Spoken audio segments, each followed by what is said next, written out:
जय हिंद। Welcome to Ram academy. Ram academy के ऑनलाइन क्लासेस में मैं आप सबका स्वागत करता हूं। पॉलिटी के इस क्लास में आज हम देखने वाले हैं एक बहुत इंपॉर्टेंट टॉपिक जो है राज्यसभा। दोस्तों, हमने प्रीवियस क्लासेस में देखा था संसद। क्या देखा था? संसद। और संसद तीन चीज़ों से मिलकर बनता है। एक आपने देखा था राज्यसभा, फिर होता है लोकसभा, ठीक है, उसके बाद होते हैं राष्ट्रपति जी, ठीक है। इन तीन चीज़ों को मिलाकर संसद का निर्माण होता है। तो हम आज देखने वाले हैं राज्यसभा, फिर लोकसभा देखेंगे, राष्ट्रपति अपन देख चुके हैं। तो सबसे पहले हम बात करते हैं राज्यसभा सबसे पहले कब आता है अस्तित्व में। तो आपको याद होगा एक बार आया था 1909 में, मार्ले मिंटो सुधार। उसके बाद आया था 1919।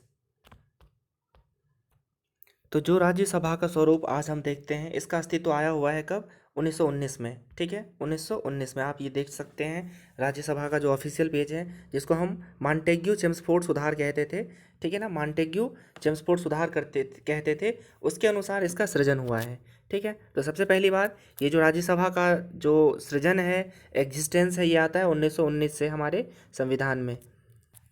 अब देखिए, जो हमारे उपराष्ट्रपति महोदय होते हैं वही होते हैं सभापति किसके? राज्यसभा के, ठीक है। वही सभापति होते हैं किसके?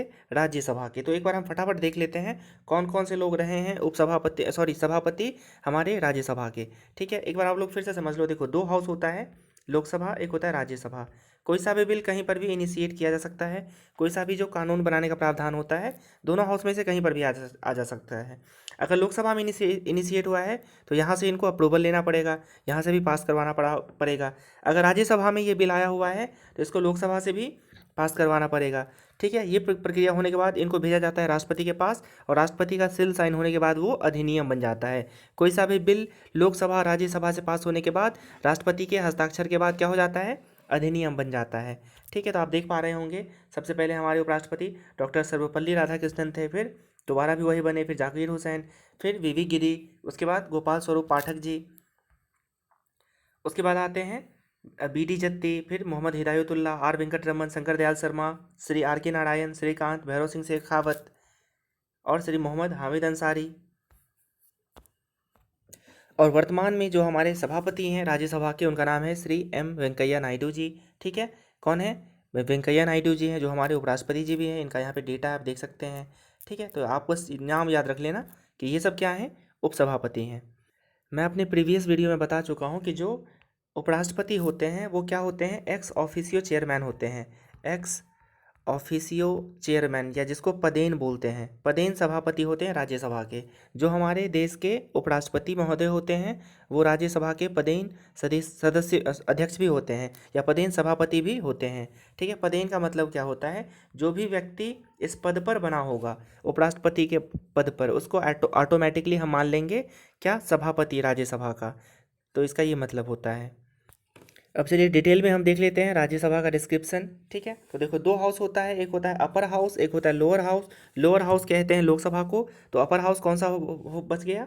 राज्यसभा। तो राज्यसभा को हम लोग उच्च सदन बोलते हैं, ठीक है। और देखो, इसका नाम क्या है? राज्यसभा। तो इसके नाम से ही स्पष्ट होता है कि ये भारत के संघ राज्यों, मतलब जो स्टेट्स हैं, ठीक है ना, जो भारत के राज्य हैं, और यूटीज हैं, केंद्र शासित प्रदेश, दोनों का, ठीक है ना। संघ राज्य क्षेत्र मतलब केंद्र शासित प्रदेश, और हमारे राज्य, सबका प्रतिनिधित्व करता है। इसका नाम ही क्या है? राज्य सभा, ठीक है। तो सभी राज्यों के रिप्रेजेंटेटिव्स यहाँ पर मिलेंगे आपको, ठीक है। अब देखो, ये इंग्लैंड के हाउस ऑफ लॉर्ड्स की तरह एक स्थायी सदन है। इंग्लैंड में क्या होता है? एक होता है हाउस ऑफ लॉर्ड्स, ये अपना राज्यसभा है, ये कभी भंग नहीं होता। और जो अपना लोकसभा होता है ना, उसके इक्विवेलेंट यहाँ पर होता है house of Commons. Always remember that, ठीक है। और ये स्थायी है, मतलब कभी भी ये डिजॉल्व नहीं होता, भंग नहीं होता। उसके बाद अनुच्छेद 80 में इसका वर्णन है, ठीक है। अनुच्छेद 80 क्या कहता है कि 250 सदस्यों द्वारा क्या बनेगा? राज्यसभा। या मैक्सिमम है दोस्तों, आज के समय जो स्ट्रेंथ है, मैक्सिमम स्ट्रेंथ वो 245 है, ठीक है। अब देखो, इसमें क्या होंगे? 12 सदस्य नॉमिनेट होंगे, 12 सदस्य राष्ट्रपति जी के द्वारा, प्रेसिडेंट ऑफ इंडिया के द्वारा नॉमिनेट होंगे, ठीक है। तो 245 में जो 12 लोग हैं वो राष्ट्रपति जी के द्वारा चुने जाएंगे, मनोनीत किए जाएंगे बिना किसी इलेक्शन के। और ये किस फील्ड से होंगे? ये हो सकते हैं लिटरेचर, साइंस, आर्ट, है ना, सोशल सर्विस एट्सेट्रा। जैसे सचिन तेंदुलकर को स्पोर्ट्स में से मिल गया है, पहले नहीं मिलता था, तो आदि मैंने लिख दिया यहाँ पर। हालांकि जो हमारा संविधान है उसमें सिर्फ इतना ही लिखा हुआ है, साहित्य, साहित्य विज्ञान कॉमा छूट गया है, कला या समाज सेवा, ये 4 चीज़ें लिखी गई हैं, लेकिन सचिन तेंदुलकर के बाद आदि लगाना यहाँ पर आवश्यक हो गया है। ठीक है, अब देखो, अब 12 निकाल लोगे तो कितना बचेगा, 238। तो जो 12 तो राष्ट्रपति जी ने नॉमिनेट कर दिया, जो बचे हुए 238 सदस्य हैं इनका चुनाव राज्यों तथा केंद्र शासित प्रदेशों के विधानसभा सदस्यों द्वारा किया जाता है। किसके द्वारा, विधानसभा सदस्यों के द्वारा किया जाता है। ठीक है, अब देखो वर्तमान में राज्यसभा की प्रभावी संख्या कितनी है, मतलब इतने सीटें हैं पूरे हमारे देश के राज्यों में, 245। तो 233 आएंगे चुन के, कहाँ से, राज्य तथा केंद्र शासित प्रदेश से, और 12 कहाँ से, राष्ट्रपति के द्वारा नॉमिनेट होंगे। अब देखो भारत में ये जो सीट है ना, जनसंख्या अपना राज्यसभा की सीट, इसका आवंटन कैसे होता है, पॉपुलेशन के आधार पर, जनसंख्या के आधार पर किया जाता है। आगे देखते हैं, इसके लिए प्रत्येक राज्य के लिए राज्यसभा की सीटों की संख्या अलग अलग होती है। अब देखो ये किस है, किस आधार पर है, तो पॉपुलेशन के आधार पर है। हर राज्यों की जनसंख्या अलग अलग है तो सीट भी अलग अलग होंगी। अब चलिए बाकी फैक्ट देख लेते हैं, इनका निर्वाचन कैसे होता है। राज्यसभा के सदस्यों का निर्वाचन होता है अप्रत्यक्ष विधि से, ठीक है ना। लोकसभा वालों का होता है प्रत्यक्ष से, लेकिन राज्यसभा का जो चुनाव होता है वो होता है इनडायरेक्ट इलेक्शन के द्वारा। ठीक है, अब देखो राज्यसभा के सदस्यों का चुनाव राज्यों की विधानसभा के सदस्यों द्वारा आनुपातिक प्रतिनिधि पद्धति के द्वारा किया जाता है, एकल संक्रमणीय मत के अनुसार किया जाता है। ठीक है, आप लोगों को याद होगा जब हमने राष्ट्रपति का निर्वाचन पढ़ा था उस समय इस मेथड को समझा था।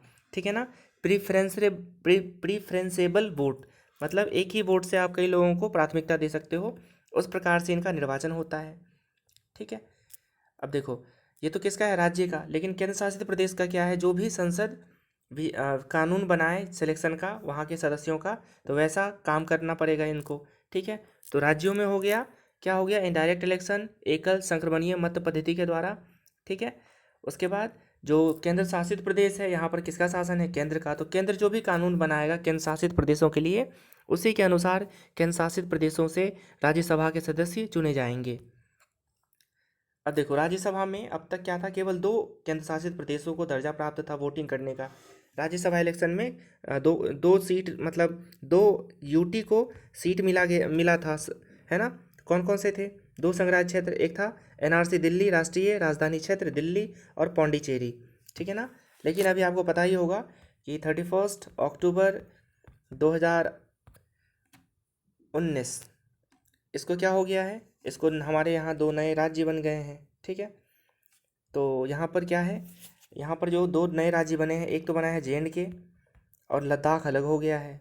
तो ऑलवेज रिमेंबर कि जो अपना जम्मू कश्मीर है इसको 4 सीटें दी गई है राज्यसभा में, किसको, लद्दाख को कोई सीट नहीं मिली है। ठीक है, यहाँ पे लिखा हुआ है कि लद्दाख के विभाजन के बाद जम्मू कश्मीर को यह सुविधा दी गई है 4 सीट, तो 4 नई सीटें ऐड हुई है राज्यसभा में, किसके, तो जम्मू कश्मीर के हुए हैं। ठीक है, तो अब 3 ऐसे केंद्र शासित प्रदेश हमारे पास हैं जो क्या कर, जहाँ के रिप्रेजेंटेशन में है, कहाँ पर, राज्यसभा में। ठीक है, केवल राज्यों में ही होता था, केंद्र शासित प्रदेश में केवल 3, कौन कौन सा, पौंडीचेरी, दिल्ली और जम्मू कश्मीर, ये 3 हो गया। जम्मू कश्मीर को विशेष रूप से आप ध्यान रखना क्योंकि ये सबसे लेटेस्ट है।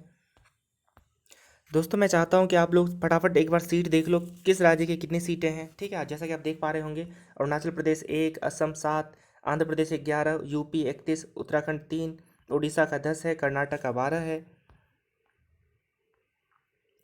ठीक है, कर्नाटक का 12 है। सिमिलरली केरला में कितने हैं, 9 सीट है, गुजरात 11, गोवा 1, छत्तीसगढ़ 5, जम्मू कश्मीर 4। ठीक है, this is very important for you. ठीक है, जम्मू कश्मीर को राज्यसभा में रिप्रेजेंटेशन मिल चुका है केंद्र शासित प्रदेश होते हुए भी। ठीक है, तो ये बहुत इंपॉर्टेंट है आपके लिए। उसके बाद झारखंड का देख लेते हैं, झारखंड में कितने हैं, 6, तमिलनाडु 18, त्रिपुरा 1, तेलंगाना 7। उसके बाद नागालैंड में कितनी सीटें हैं, 1 है ना। उसके बाद आगे चलिए, ये तो नॉमिनेटेड वाला है राष्ट्रपति के द्वारा, ये यहाँ पर नाम निर्देशित लिखा हुआ है नॉमिनेशन, तो ये राष्ट्रपति वाला है। पंजाब में 7 है, पौंडीचेरी में 1 है, पश्चिम बंगाल में 16, बिहार 16, मेघालय 1, मणिपुर 1, मध्य प्रदेश का 11 है। ठीक है, जो लोग मध्य प्रदेश से बिलोंग करते हैं इसको याद रख लेना, अपने यहाँ कितना है, 11 सीट है रिजर्व, राज्यसभा सीट है 11। ठीक है, महाराष्ट्र में 10, सॉरी महाराष्ट्र में 19, है, फिर मिजोरम 1, राजस्थान 10, NRC 3, सिक्किम 1, हरियाणा 5, हिमाचल 3। ठीक है, यहाँ पे आप देख सकते हो हमारे पास टोटल जो मतलब नंबर ऑफ़ सीट है वो कितना है, 245। मैक्सिमम हो सकता है 250, लेकिन हमारे अभी अभी कितना है अपने पास, 245 राज्यों का आवंटित है। और इसमें भी डेफिशिएंसी है, अपने यहाँ 225 लोग पोस्टेड है केवल। ठीक है, तो कुछ डिफिशियंसी है अपने यहाँ। कितनी डिफिशियंसी है, 20 डिफिशियंसी है। दोस्तों अब बात करते हैं राज्यसभा के पीठासीन अधिकारियों की। ठीक है, तो दो लोग होते हैं, एक सभापति महोदय, एक उपसभापति। ये दो क्या है, मोस्ट ऑनरेबल, मतलब ऑन द चेयर, पीठासीन अधिकारी को ऑन द चेयर ऑफिसर कहते हैं। तो ये दो प्रमुख अधिकारी हैं। मैं वीडियो के स्टार्टिंग में बता चुका हूँ, जो उपराष्ट्रपति होते हैं वही क्या होते हैं, राज्यसभा के पदेन सभापति होते हैं, एक्स ऑफिसियो चेयरमैन होते हैं। ठीक है, अब राज्यसभा के सभापति को तभी पद से हटाया जा सकता है जब उसे उपराष्ट्रपति पद से हटा दिया जाए। ऐसे जैसे कि लोकसभा वगैरह में इम्पीचमेंट लाया जाता है, वैसा इसके खिलाफ कुछ भी नहीं हो सकता।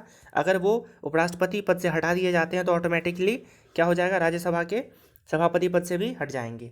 ठीक है, आप देख चुके हो इन सब चीज़ों को कि कौन कौन बने थे। उसके बाद जब उपराष्ट्रपति कार्यवाहक राष्ट्रपति के रूप में कार्य करता है तो उस समय वो राज्यसभा का सभापति नहीं रह सकता। ठीक है, मान लो कि राष्ट्रपति का पद खाली हो गया है और जो उपराष्ट्रपति महोदय हैं वो राष्ट्रपति की ड्यूटी कर रहे हैं। ठीक है, तो उस समय ये क्या करेंगे, जो राज्यसभा का सभापति का पद है वो छोड़ देंगे उतने समय के लिए। ठीक है, फिर उपसभापति महोदय जो होंगे वो इनका काम करेंगे। ठीक है, आगे देख लीजिए, संसद के पीठासीन अधिकारी के रूप में उसकी शक्ति लोकसभा के अध्यक्ष के समान ही होती है, लेकिन उसके पास दो अधिकार नहीं होता। एक तो धन विधेयक, कोई भी विधेयक धन विधेयक होगा, ये कौन तय कर सकता है, केवल लोकसभा का अध्यक्ष। ठीक है, तो ये अधिकार नहीं है। उसके बाद एक आर्टिकल है, आर्टिकल 108 108, इसके अनुसार संयुक्त बैठक बुलाई जाती है। तो संयुक्त बैठक की अध्यक्षता भी ये नहीं कर सकते। कौन नहीं कर सकते, राज्यसभा के सभापति। ये भी अधिकार केवल किसको है, लोकसभा के स्पीकर को है, सभापति को है। ठीक है, एक बात और याद रख लेना दोस्तों की जो संयुक्त अधिवेशन है ये बुलाया जाता है किसके द्वारा, राष्ट्रपति के द्वारा, लेकिन उसकी अध्यक्षता करते हैं लोकसभा के अध्यक्ष। बहुत इंपॉर्टेंट है, याद रखना है इसको। दोस्तों राज्यसभा के बारे में मैंने बहुत सारी बातें आपको बता दी। जो फैक्ट छूट गए हैं या जहाँ से क्वेश्चंस बनते हैं जो मुझे लगता है इंपॉर्टेंट है, उसको मैंने यहाँ पे अलग से कवर किया हुआ है, तो आप लोग इसको देख लो, बहुत इंपॉर्टेंट है। राज्यसभा एक स्थायी सदन है, हमेशा याद रख लेना, ये कभी भंग नहीं होता क्योंकि ये परमानेंट हाउस है। ठीक है, और इसके 1/3 सदस्य, 1/3, 1/3 सदस्य प्रत्येक 2 साल में रिटायर हो जाते हैं, सेवानिवृत्त हो जाते हैं। ठीक है, और सेम टाइम इतने लोग चुन भी लिए जाते हैं, आगे मैंने कवर किया होगा। ठीक है, तो याद रख लेना, इसके 1/3 सदस्य प्रत्येक 2 साल में सेवा मुक्त हो जाते हैं और फिर नए लोग आ जाते हैं। ये चलता ही रहता है, चलता ही रहता है, कभी भंग नहीं होता। लोकसभा में क्या होता है, 5 साल के बाद नए इलेक्शन होते हैं, नए लोग आ जाते हैं पूरे के पूरे। ठीक है, बट यहाँ पे ऐसा नहीं है, 1/3 निकलते रहते हैं, आते रहते हैं, और ये क्रिया अनवरत चलती रहती है। दिस इज़ वाई ये क्या है, परमानेंट हाउस है, कभी भी डिजॉल्व नहीं होती। अब देखो, राज्यसभा के सदस्यों को नामित करने का अधिकार किसको है, राष्ट्रपति जी को है। 12 लोगों को ये नॉमिनेट करते हैं। प्रथम महिला सचिव कौन थी राज्यसभा की, इनका नाम था VS Rama Devi, very important. ठीक है, पहली बैठक कब हुआ था, मतलब पहली बार गठन कब हुआ था, बैठक नहीं, पहली बार गठन कब हुआ था, तो ये गठन हुआ था 3 अप्रैल 1952 को। पहली बार राज्यसभा फॉर्म हुई थी 3 अप्रैल 1952। और जो पहली सीटिंग, पहली बैठक हुई थी, पहली बैठक कब हुई है, ये हुई है 10 दिन बाद, 1 महीने 10 दिन बाद, 13 मई 1952। ठीक है ना, 13 मई 1952 को पहले बैठक हुई थी। उसके बाद देखो, जब राज्यसभा के सभापति अनुपस्थित हो तो राज्यसभा का संचालन कौन करेंगे, उपसभापति। मान लो कि जो सभापति हैं ये उपराष्ट्रपति भी होते हैं और कभी कभार राष्ट्रपति की ड्यूटी करनी होती है, तो उस समय उपसभापति लोग इनका चार्ज लेंगे। आगे देख लो, राज्यसभा के द्विवार्षिक चुनावों की अधिसूचना कौन जारी करता है, ऑफकोर्स निर्वाचन आयोग करेंगे। कौन करेंगे, निर्वाचन आयोग। आई टोल्ड यू अर्लियर की 1/3 सदस्य प्रत्येक 2 साल में रिटायर हो जाते हैं, तो प्रत्येक 2 साल में क्या करवाने पड़ेंगे, चुनाव करवाने पड़ेंगे। ठीक है ना, तो द्विवार्षिक चुनाव होते हैं इन सदस्यों को दोबारा से भरने के लिए। ठीक है, जो लोग रिटायर होते हैं। आगे देख लेते हैं, केंद्रीय संसद राष्ट्रहित में राज्य सूची के विषयों पर कानून कब बना सकती है, जब विशेष बहुमत से 2/3 लोग वोट करें। ठीक है दोस्तों, एक बात मैं आपको बताता हूँ, 3 सूचियाँ होती है, एक होता है केंद्र सूची, स्टेट लिस्ट, एक होता है राज्य सूची, ठीक है, और एक होता है कनकरेंट लिस्ट। ठीक है ना, एक होता है कनकरेंट लिस्ट, जिसको कि हिंदी में समवर्ती सूची कहते हैं। क्या बोलते हैं, समवर्ती सूची। ठीक है, तो केंद्र सूची के विषयों पर केंद्र सरकार कानून बनाएगी, राज्य सूची के विषयों पर राज्य सरकार कानून बनाएगी, और समवर्ती सूची पर दोनों बना सकती है according to situation. But sometimes क्या होता है कि जो राज्य सूची है, ठीक है ना, उसके ऊपर भी कानून बना सकती है कौन? केंद्र सरकार। उसके ऊपर भी कानून केंद्र सरकार बना सकती है, ठीक है। अब देखो राज्यों का रिप्रेजेंटेशन कहाँ पर है? राज्यसभा में। तो मान लो कि किसी राज्य के लिए कानून बनाना परम आवश्यक है, तो राज्यसभा उस बिल को, उस विधेयक को 2/3 बहुमत से, जिसको विशेष बहुमत कहते हैं, पास करके कानून बना सकती है किसी राज्य के लिए, ठीक है। तो बहुत इंपॉर्टेंट है, याद रख लेना। देखो भारत में क्या है? संघवाद है, फेडरलिज्म है। संघ का मतलब होता है केंद्र और राज्यों का सह अस्तित्व, केंद्र हमेशा टॉप पे होगा, ठीक है। तो यहाँ पे ऐसा नहीं है कि जो राज्य सरकार है वो केंद्र के लिए कानून बना दे, लेकिन केंद्र सरकार कुछ सिचुएशंस में कानून बना सकती है राज्य के लिए, बशर्ते उसको 2/3 बहुमत से केवल राज्यसभा में पास करवाया जाए, ठीक है। दोस्तों this is the end of our video. I hope कि आप लोगों को समझ में आया होगा, और आप लोग प्रॉपरली इसके नोट्स ज़रूर बनाना। जय हिंद क्लास।